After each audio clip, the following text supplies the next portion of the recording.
Hello friends, welcome to our channel stitching with Reena. Friends, आज हम आपको 42 इंच के ब्लाउज़ की कटिंग करना बताएंगे कुछ खास टिप्स के साथ, जैसे कि जो शोल्डर हैं वो हमारे क्यों गिरते हैं, या फिर जो आर्म होल हैं वो टाइट क्यों हो जाते हैं, या फिर उनमें जो झोल आती है वो क्यों आती है। इन सभी टिप्स के साथ ही मैं आज आपको इसकी कटिंग करना बताऊँगी। तो इसका जो पूरा मेज़रमेंट है वो मैंने स्क्रीन पे लिख दिया है, आप देख सकते हैं। और ये जो कपड़ा है इसको हमने 4 फोल्ड में बिछा लिया है, और आगे का जो पार्ट रखते हैं वो हम 1 इंच एक्स्ट्रा रखते हैं, तो हमने उसको 1 इंच एक्स्ट्रा लिया है। और यहाँ पे इसकी जो हमने लंबाई रखी है वो लंबाई है 14.5 इंच। 14.5 इंच में हमने 1 इंच एक्स्ट्रा लिया है, जो कि आधा इंच ऊपर और आधा इंच नीचे मार्जिन के लिए है, और इसको हमने 4 फोल्ड में बिछा लिया है। अब इसके बाद हम यहाँ पे निशान लगाते हैं इसके शोल्डर का। तो जो इसका शोल्डर है वो है 12 इंच, तो 12 इंच का हमें हाफ लेना है। 6 इंच पे हमने निशान लगाया, और इसका जो गला है वो 8 इंच, इस तरह से हम 8 इंच पे निशान लगा लेंगे। तो अगर जो हम 8 इंच तक का गला बनाते हैं, जैसे ये हमने 8 इंच का गला लिया है, अगर जो इतना हम गला रखते हैं बैक का, तो हमें जो शोल्डर रखने हैं वो रखने हैं 6 इंच। और अगर जो इसका गला हमें थोड़ा सा डीप करना है, जैसे कि 10 इंच, 10.5 इंच या फिर 11 इंच तक, इतना हम बनाएंगे, तो यहाँ पे जो हमने शोल्डर लिए हैं वो हमें थोड़ा सा कम कर देना है, यानी कि आधा इंच हम कम कर देंगे। यहाँ पे लेंगे 5.5 इंच, तो इस तरह से हम कम करके लगाएंगे। अगर जो हमें गला डीप रखना है तो हमें शोल्डर कम करके लेना है, इस तरह से। और अगर जो हम 8 इंच का गला बनाएंगे तो हमें शोल्डर 6 इंच तक लेने हैं। अब इसके बाद यहाँ पे हम निशान लगाएंगे इसके आर्म होल का। तो आर्म होल जो हम रखेंगे वो हम 6 इंच ही रखेंगे, क्योंकि जो ब्लाउज होता है उसमें हम बहुत ज़्यादा आर्म होल नहीं लेते हैं, जो सूट होता है उसमें हम थोड़ा सा बढ़ा के लेते हैं। अब इसके बाद यहाँ पे हम इसके ब्रेस्ट साइज का निशान लगाएंगे। तो जो साइज है ये है 42 इंच। 42 का 1/4 होगा 10.5 इंच, तो हमने ये 10.5 इंच पे निशान लगा लिया। और इसकी जो कमर है वो है 36, तो 36 का 1/4 होगा 9 इंच। 9 इंच में हम 1.5 इंच प्लस करेंगे, तो हो जाएगा यहाँ पे भी 10.5 इंच। तो 10.5 इंच पे हमने नीचे भी निशान लगा लिया है। अब इसको हमें ऐसे सीधा कर लेना है, ये देखिए। और ये जो हमने 1.5 इंच लिया है, ये हम यहाँ पे प्लेट डालने के लिए हमने इसको लिया है। अब इसके बाद यहाँ पे देखिए आर्म होल में जो झोल आती है वो क्यों आती है।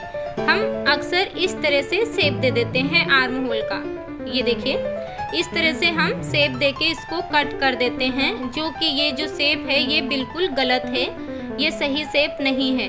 अगर जो हम इस तरह से शेप देके इसकी कटिंग करेंगे तो आर्म होल में झोल आएगी। तो हमें हमेशा ऐसे यहाँ पे नाप के ही इसकी कटिंग करनी है। तो जो हम बैक पार्ट रखते हैं वहाँ पे हमें 1.5 इंच रखना है, और आगे के पार्ट में हमें 1 इंच रखना है। ऐसे हम निशान लगाएंगे, और इन निशानों के उससे हमें ऐसे कटिंग करनी है। इस निशानों पे हमें शेप करके ऐसे, और यहाँ पे थोड़ा सा हमें नीचे को डाउन करके लेना है। इस तरह से हम निशान लगाएंगे तो जो आर्म होल है हमारे वहाँ पे झोल भी नहीं आएगी, और इसकी जो फिटिंग है वो भी एकदम परफेक्ट आती है। तो हमें हमेशा इस तरह से शेप देके इसकी कटिंग करना है, ना कि जैसे हमने ये ऊपर का शेप दिया है इस तरह से। हमें इस तरह से कभी भी शेप देके इसकी कटिंग नहीं करनी है।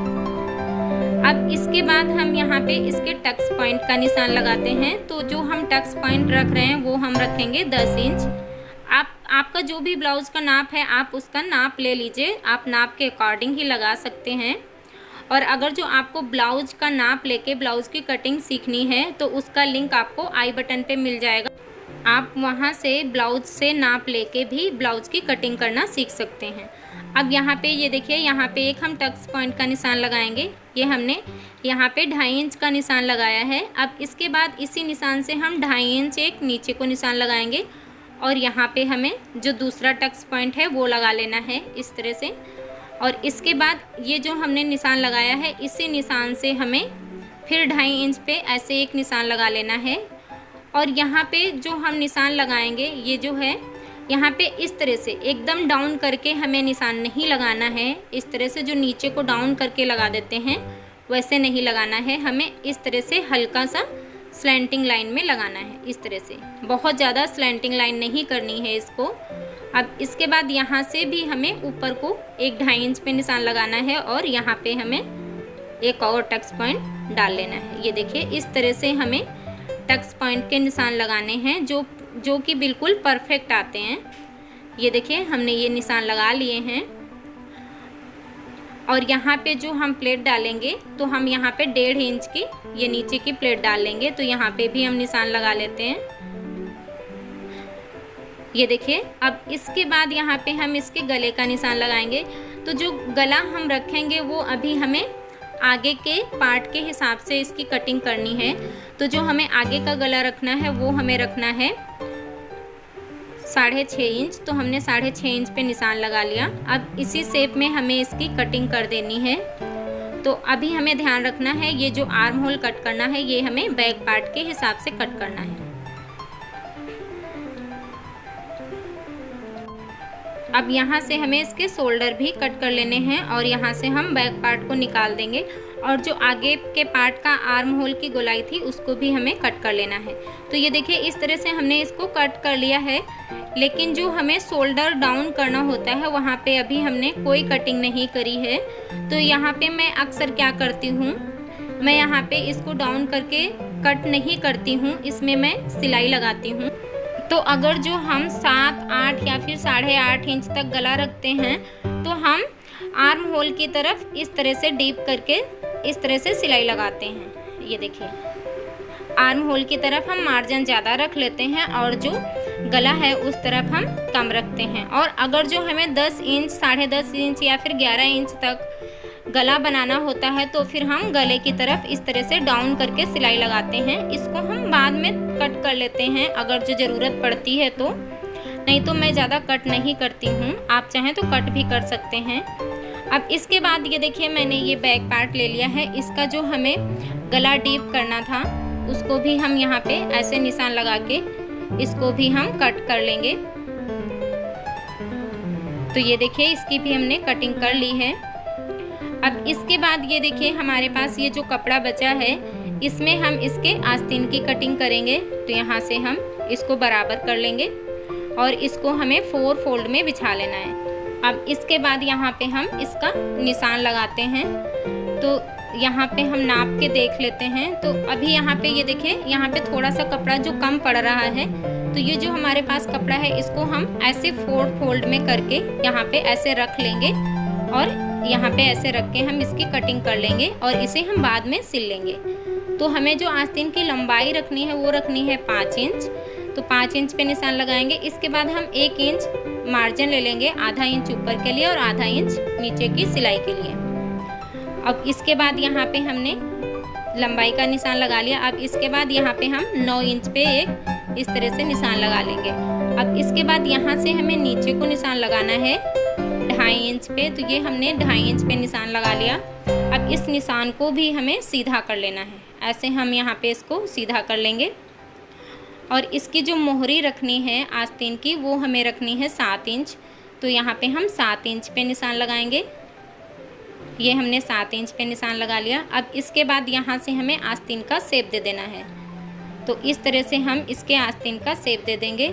ये देखिए और यहाँ से इसको हम सीधा कर देंगे। इस तरह से हमने शेप दे दिया और इसको हमें यहाँ से भी मिला देना है। और इसके बाद यहाँ पे हम एक्स्ट्रा मार्जिन ले लेंगे, जो भी आप मार्जिन रखना चाहते हैं। इस तरह से हमने यहाँ पे मार्जिन ले लिया और इसी शेप में हमें इसकी कटिंग कर लेनी है।